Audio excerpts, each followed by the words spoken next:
कोल्हापूर जिल्ह्यातील दुसरे राजेही भाजपवासी झालेत। खासदार संभाजीराजेनंतर समरजित घाटगे यांनीही भाजपमध्ये प्रवेश केला।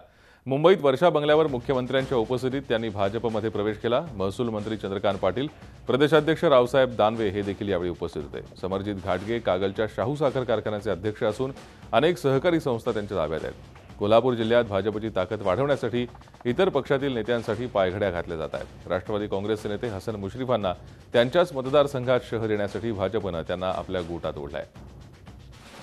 प्रवेशानंतर समरजित घाटगे यांच्याशी बातचीत केली आमचे प्रतिनिधी कृष्णात पाटील यांनी।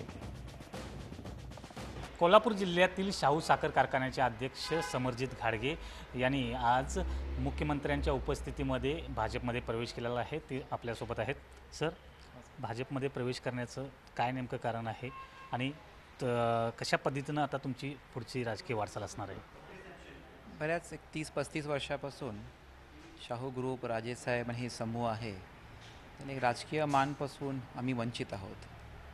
आणि सगळ्यात महत्त्वाचं म्हणजे माननीय मुख्यमंत्री देवेंद्र फडणवीस साहेब असतील, माननीय महसूल मंत्री चंद्रकांतदादा पाटील असतील, ह्या दोन्ही व्यक्तींनी एक प्रचंड मान आणि वैयक्तिक चंद्रकांत पाटील साहेबांनी मागच्या 1 वर्षापासून माझ्याशी भेटी घेऊन आणि 35 वर्षापासून जी लोक राजेसाहेबांवर एकनिष्ठ राहिली त्यांना पण कुठंतरी एक प्रवाहात जाऊन एक कुठंतरी निर्णय घेऊन एक तो न्याय मिळाला पाहिजे।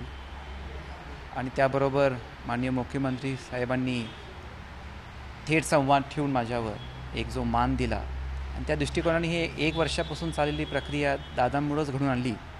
शेवटच्या टप्प्यामध्ये एक शेवटचा निर्णय घेताना माननीय छत्रपती संभाजीराजेंनी राजेंच्या निधनानंतर त्यांचीच भूमिका घेऊन एक मार्गदर्शन केल्यामुळं मी हा निर्णय घेऊन आज भाजपमध्ये अधिकृत प्रवेश केलेला आहे।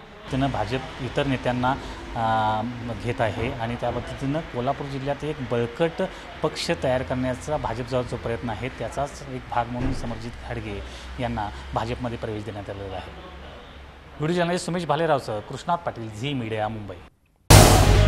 झी 24 तास रहा एक पाऊल पुढे।